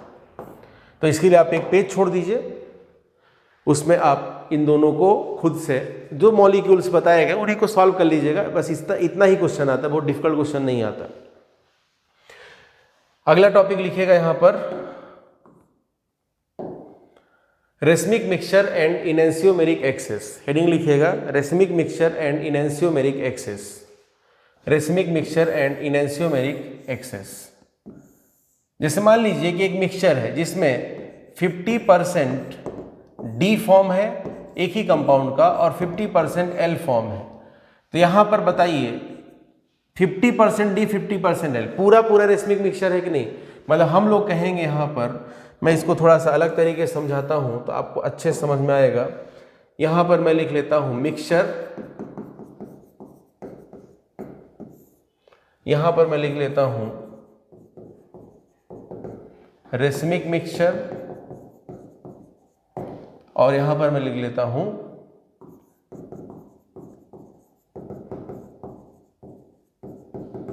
इनेंशियोमेरिक एक्सेस। ये 3 केसेस लिख लेता हूं। अब जरा ध्यान समझिएगा, बहुत छोटा सा टॉपिक है, कोई खतरनाक बात नहीं है। जैसे मान लीजिए हमारे पास यहां पर एक मिक्सचर है, इसमें 50% डी और 50% एल है। तो ये पूरा मिक्सचर ही रेसमिक हो गया ना। इसका मतलब रेसमिक मिक्सचर कितना है 100% और एक्सेस में कुछ भी नहीं है तो ये 0%। क्लियर हुआ। अब अगला एग्जांपल समझेंगे तो हमारी कहानी परफेक्ट हो जाएगी, हमको पूरी कहानी समझ में आ जाएगी। जैसे मान लीजिए हमने यहां पर एक मिक्सचर लिया, इसमें एज्यूम करिए कि 40% डी है और 60% एल है, टोटल 100% होना चाहिए। तो रेसमिक मिक्सचर क्या होता है इक्विमोलर मिक्सचर ऑफ 2 इनेंशियोमर्स। तो अगर एक इनेंशियोमर का रोटेशन डी है तो दूसरे का एल होगा, आप पहले से जानते हैं। अगर एक इनेंशियोमर प्लस रोटेट करेगा दूसरा माइनस करेगा इक्वल मैग्नीट्यूड के साथ, ये भी आप पहले से जानते हैं। तो यहां पर क्या होगा जरा ध्यान समझिएगा। एक्चुअल में देखा जाए तो ये रेसमिक मिक्सचर है ही नहीं, तो ये रेसमिक मिक्सचर है, ये तो है ही नहीं racemic mixture. But examiner question पूछ लेता है कि इस सोल्यूशन में कितना % रेसमिक मिक्सचर है। तो इसको मैं ऐसा लिख दूं, इसको मैं ऐसा अगर लिख दूं, ध्यान से देखिएगा, इसको मैं अपने मन से ऐसा लिख दूं 40% डी 40% एल 20% एल, चलेगा क्या। 40% डी और 60% एल को लिख दूं 40% एल 20% एल। तो ये 40% डी और 40% एल ये दोनों मिलकर के एक रेसमिक मिक्सचर की तरह काम कर सकते हैं, ऐसा बोल सकते हैं। तो 40 कितना हो गया 80, तो 80% हो गया रेसमिक मिक्सचर और बचा हुआ 20% जो है एक्स्ट्रा वो कहलाएगा इनेंशियोमेरिक एक्सेस। उतना इनेंशियोमर एक्सेस है, तो 20% इनेंशियोमेरिक एक्सेस है किसका, एल का। ये भी पूछ सकता है कि 20% इनेंशियोमेरिक एक्सेस किसका है, तो आप कहेंगे आंसर एल का। आया समझ में कि नहीं आया। यही कहलाता है इनेंशियोमेरिक एक्सेस का कंसेप्ट। प्रैक्टिकली बोले तो ये रेसमिक मिक्सचर है ही नहीं। रेसमिक मिक्सचर होने के लिए 50-50% होना चाहिए। बट एग्जामिनर क्वेश्चन पूछ लेता है कि 40% डी हो और 60% एल हो, तो उसमें रेसमिक मिक्सचर कितना % हम बोल सकते हैं। तो हम बोल सकते हैं कि अच्छा 40% डी है ना, जो कम है उसके अकॉर्डिंग बाकी बचे हुए को उतना ही % ले लीजिए। तो 40% डी है तो हम 40% एल ले लेते हैं। तो 40% डी 40% एल मिल करके 80% रेसमिक मिक्सचर बना देंगे, 40-40-80, और बचा हुआ 20 एक्सेस में रहेगा, इनेंशियोमेरिक एक्सेस कहलाएगा। ध्यान रखिएगा परसेंटेज का सम 100 होना चाहिए। जैसे देखिए 50-50 100, यहाँ देखिए 40-60 100, यहाँ देखिए 40 + 40 80 + 20 100। अब जरा इधर देखिए 100 + 0 100, 80 + 20 100। इन दोनों का सम 100 होना चाहिए और मिक्सचर में दिए हुए कंपोनेंट्स के लिए भी सम 100% होना चाहिए। इस बात का जरूर ध्यान रखना पड़ेगा। चलिए अगला एग्जाम्पल लेते हैं। जैसे मान लीजिए आपको ऐसा केस दे दिया, ध्यान से देखिएगा। एक मिक्सचर लिया, इसमें बोला कि 30% एल है, ऐसे लिख देता हूं 70% D है और 30% L है। 70 + 30 100। तो हम अपने से दिमाग लगाएंगे, हम इसको कैसे लिख लेंगे, अपने मन से कैसे लिख लेंगे। कौन कम है यहाँ पर, 30% L है ना, तो 30% L के लिए हम लिख लेंगे कि 30% D है। अब बचा कितना परसेंट D, 40%, हम लिख लेंगे 40% कौन है, D है। अब जरा सोचिए, ये 30 और ये 30,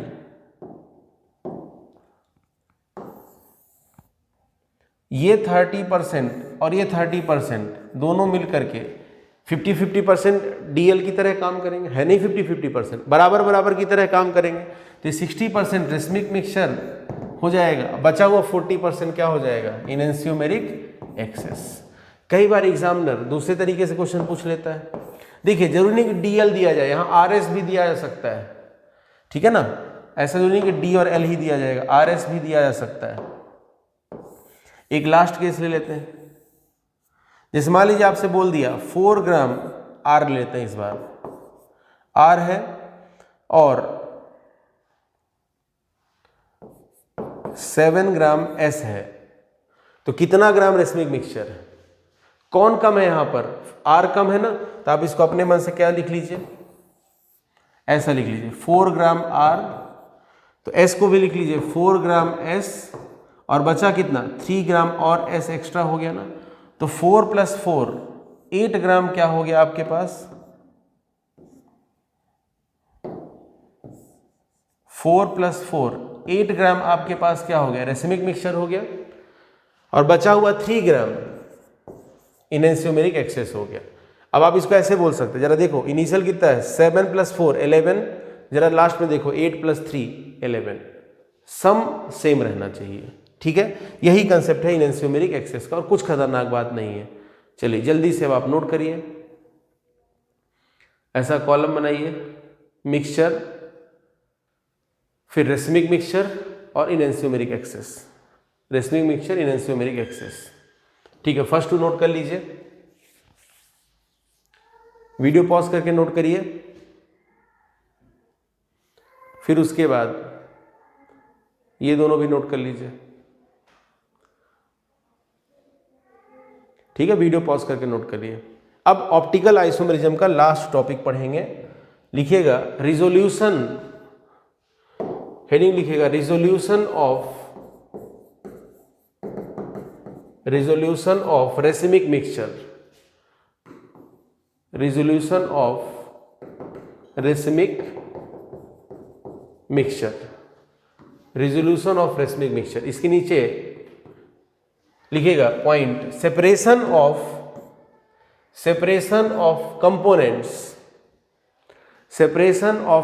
components of racemic mixture is called resolution of racemic mixture. Separation of the components of racemic mixture is called resolution of racemic mixture. देखिए जो टर्म है यहां पर रिजोल्यूशन का मीनिंग होता है सेपरेट करना। जैसे मान लीजिए कि हमारे पास यहां पर एक कोई ऑप्टिकल आइसोमर है CHO CH2H ये है, और ये किसका मिरर इमेज है CHO CH2OH H, ये non super imposable mirror image है, मतलब ये दोनों इनएंशियोमर्स हो गए। ये मान लीजिए कि 50% है और दूसरा वाला ये भी 50% है, तो रेसमिक मिक्सचर हो गया। इन दोनों का बॉइलिंग पॉइंट सेम होगा, जितना बॉइलिंग पॉइंट इसका होगा उतना ही बॉइलिंग पॉइंट इसका होगा, तो हम इनको सिंपल डिस्टिलेशन से सेपरेट नहीं कर सकते। हम पहले ही पढ़ चुके हैं कि रेसमिक मिक्सचर के जो कंपोनेंट्स होंगे उनको आप सिंपल डिस्टिलेशन के थ्रू या डायरेक्टली डिस्टिलेशन के थ्रू सेपरेट नहीं कर सकते। लेकिन इसका मतलब ये नहीं हुआ कि इनको आप सेपरेट नहीं कर सकते, सेपरेट कर सकते हैं। अब क्या होगा, सेपरेट करने के हमारे पास दो मेथड्स हैं, ध्यान समझिएगा। सेपरेट करने के हमारे पास दो मेथड्स हैं। जैसे मान लीजिए हमारे पास यहाँ पर, अब मैं इसको इतना कॉम्प्लिकेट नहीं करता हूँ, जैसे मान लीजिए मैं इसका कन्फिग्रेशन निकालता हूँ, ये क्या हो जाएगा, ये 1, ये 4, ये 2 और ये 3, 1 2 3, lowest priority horizontal line anticlockwise R, ये आर होगा तो ये एस होगा। चला समझिएगा ध्यान से, हमारे पास क्या है, एक ये वाला एक फॉर्म आर है, दूसरा फॉर्म एस है। जितना बॉइलिंग पॉइंट इसका उतना बॉइलिंग पॉइंट उसका, दूसरे का बॉइलिंग पॉइंट भी उतना है। अभी ये दोनों सेपरेट नहीं हो सकते। मान लीजिए इसका बॉइलिंग पॉइंट, एक एग्जांपल के लिए बोल रहा हूँ, 80 डिग्री सेल्सियस है, तो फिर इसका भी बॉइलिंग पॉइंट 80 डिग्री सेल्सियस है। दोनों का बॉइलिंग पॉइंट सेम है। अभी ये दोनों सेपरेट नहीं किए जा सकते। लेकिन सेपरेट नहीं किए सकते इसका मतलब डिस्टिलेशन से डायरेक्टली अभी सेपरेट नहीं होंगे। तो हम करेंगे क्या, उस बात को समझ लेते हैं। हम क्या करेंगे, इनका रिएक्शन किसी ऐसे कंपाउंड से कराएंगे जिसके पास खुद का कायरल सेंटर भी प्रेजेंट हो अपने से। इस मान लीजिए हमने एक कंपाउंड ले लिया CH3 CHCl C double bond O OH, यहां कायरल सेंटर प्रेजेंट है। ठीक है, मान लेते हैं ये ऐसा फिशर प्रोजेक्शन ही है, ऐसा एज्यूम कर लेते हैं। तो चलिए यहाँ पर ये हो जाएगा 1, ये हो जाएगा 2, ये हो जाएगा 4 और ये हो जाएगा 3। 1 2 3। लोएस्ट प्रायोरिटी कहाँ पर है, वर्टिकल लाइन पे। लोएस्ट प्रायोरिटी वर्टिकल लाइन लव कर, lowest priority vertical line clockwise or, anti clockwise दे क्या हो जाएगा एस। अब हम क्या करेंगे, इसका रिएक्शन जरा ध्यान समझिएगा।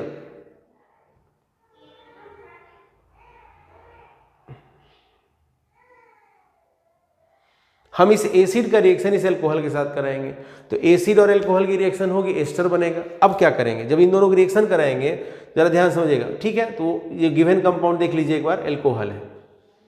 गिवन कंपाउंड क्या है, जरा ध्यान से देख लीजिए, एल्कोहल है। एल्कोहल है और ये एसिड है, और ये जो जिसका रिएक्शन करा रहे हैं वो क्या है, जरा ध्यान से देखिए। जिसका रिएक्शन करा रहे हैं वो क्या है, जरा ध्यान से देखिए, एसिड है। देख सकते हैं आप, ये एसिड है और इसका कन्फिगरेशन क्या है, यहाँ पर एस है। और जो हमको जिनको सेपरेट करना था उनको भी देख लीजिए, जिनको सेपरेट करना था ये क्या है, जरा देखो, OH ग्रुप है, OH ग्रुप है, OH ग्रुप है, मतलब ये एल्कोहल है। देख सकते हैं आप, एल्कोहल और एसिड की रिएक्शन से क्या होगा, एस्टर बनेगा। जरा ध्यान समझिएगा। अब यहां पे आ जाते हैं, यहां पर क्या होगा, इस एसिड का कन्फिगरेशन क्या है, एस। अब ये एक इनेंशियोमर का कन्फिगरेशन एस था, दूसरे का आर था। हमने क्या किया, इस एसिड के साथ इन दोनों का रिएक्शन कराया, तो यहां पर क्या बनेगा, इसका कन्फिगरेशन आर है, आर रह जाएगा, और इसका एस कन्फिगरेशन, तो यहाँ RS कंपाउंड बन जाएगा। यहाँ एस है और इसका भी एस है, एल्कोहल का एस है, एसिड का एस है, तो यहाँ SS कंपाउंड बन जाएगा। एक RS दूसरा SS, ये डायस्टीरियोमर हो गए कि नहीं। अब इनके बॉइलिंग पॉइंट डिफरेंट होंगे। मान लेते हैं इसका बॉइलिंग पॉइंट 70 डिग्री सेल्सियस, इसका बॉइलिंग पॉइंट एज्यूम कर लो 50 डिग्री सेल्सियस।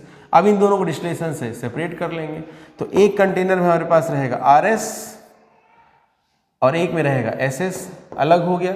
इसमें से R वो पीछे अल्कोहल वाला है, S उधर है। अब क्या करेंगे, इसको हम डिस्टिलेशन, इसको हम हाइड्रोलाइसिस करेंगे। हाइड्रोलाइसिस करेंगे तो ये R वाला एसिड, सॉरी R वाला एल्कोहल और S वाला एसिड अलग हो जाएगा। ऐसे इनको भी अलग कर लेंगे, यहाँ S वाला होगा और एसिड अलग हो गया। अब क्या होगा, एक एल्कोहल है एक एसिड है, इनके बॉइलिंग पॉइंट डिफरेंट होंगे, इनको डिस्टिलेशन सेपरेट कर लेंगे, तो हमारे पास अलग से क्या मिल जाएगा, इधर से R और इधर से S, दोनों इनेंशियोमर सेपरेट हो गए। तो इतना लंबी कहानी आपको एग्जामिनर नहीं पूछेगा। आपको एग्जामिनर क्या पूछेगा कि क्या हम इनेंशियोमर्स के कंपोनेंट को सेपरेट कर सकते हैं, आंसर है हाँ कर सकते। कैसे कर सकते, ये जनरली नहीं पूछा जाएगा। फिर भी पूछे तो दो मेथड आप बोलिएगा, एक बोलेगा फिजिकल मेथड, दूसरा बोलेगा केमिकल मेथड। फिजिकल मेथड में क्या होता है, बहुत सारे ऐसे भी इनेंशियोमर्स रहते हैं, जैसे मान लो किसी का मान लीजिए R इनेंशियोमर है और किसी का S इनेंशियोमर है। तो कई बार ऐसा होता है, बहुत सारे केसेस में ऐसा हो सकता है कि R इनेंशियोमर S इनेंशियोमर इनका शेप ही अलग अलग होता है। R इनेंशियोमर और S इनेंशियोमर का या फिर D और L इनेंशियोमर्स का शेप अलग होता है, देखने में अपीयरेंस ही अलग होता है। हम उनको हैंड पिक कर लेते हैं। मान लीजिए बहुत सारा मिक्सचर है, सॉलिड फेज में है, R का अलग शेप है, S का अलग शेप है। हम क्या करेंगे, उस मिक्सचर को में से एक पर्टिकुलर को अलग कर लेंगे, दूसरा अपने आप सेपरेट हो गया, दोनों को सेपरेट कर लेंगे, उसको हम फिजिकल मेथड कहते हैं। केमिकल मेथड में क्या करते हैं कि हमारे पास R है और S है, हम इनको क्या करते हैं, किसी ऑप्टिकली एक्टिव कंपाउंड से रिएक्शन कराते हैं, किसी ऑप्टिकली एक्टिव कंपाउंड्स का रिएक्शन करा, जैसे अभी मैंने सिखाया, मान लीजिए हमने S के साथ रिएक्शन कराया तो ये कंपाउंड क्या बना लेगा, RS कंपाउंड बनाएगा, ये SS बन जाएगा। इनके बॉइलिंग पॉइंट अलग अलग होंगे, इनको हम डिस्टिलेशन से सेपरेट कर लेंगे। अब हमारे पास रहेगा RS, इधर रहेगा SS, इधर रहेगा SS, फिर इनको हाइड्रोलाइसिस करके फिर से अलग कर लेंगे RS को। ये अलग अलग मॉलिक्यूल्स हैं, यहाँ S अलग है, ये अलग मॉलिक्यूल है, इनको फिर डिस्टिलेशन सेपरेट कर लेंगे, जो अभी सिखाया मैंने। ये केमिकल मेथड है। तामझाम नहीं पूछेगा, क्वेश्चन क्या पूछेगा, केमिकल मेथड में आप करेंगे क्या, तो आप कहेंगे केमिकल मेथड में हम इनेंशियोमेरिक मिक्सचर, जो रेसिमिक मिक्सचर होगा या इनेंशियोमेर्स जो होंगे उनको किसी ऑप्टिकली एक्टिव रिएजेंट के साथ रिएक्शन कराएंगे और फिर उसका डिस्टिलेशन वगैरह के प्रोसेस से सेपरेट करेंगे। क्लियर हुआ? तो पॉइंट नोट करिएगा, components of racemic mixture can not be separated directly by simple distillation. Components of racemic mixture cannot be separated directly by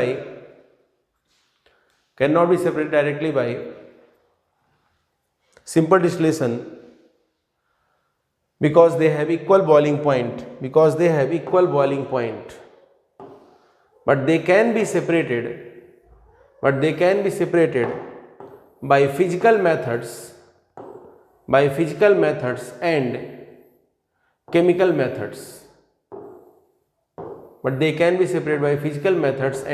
methods. Next point note करिएगा, in chemical method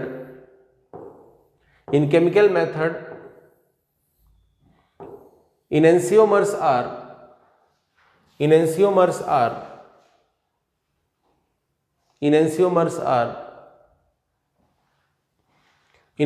are treated with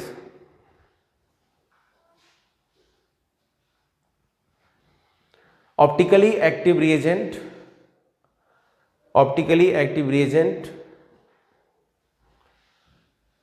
followed by distillation of products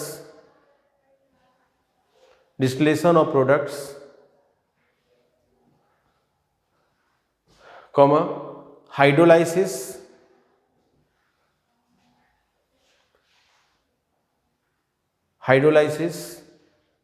and distillation of hydrolyzed product